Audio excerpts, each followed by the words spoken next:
माफ करा, फार अनपेक्षितरित्या आम्हाला खूपच ट्रॅफिक लागलं आणि म्हणजे कल्याणमध्येच आमचा जवळजवळ 1 तास गेला.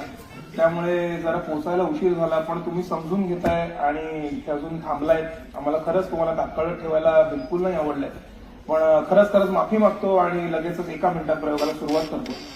धन्यवाद. समजून घेतलं.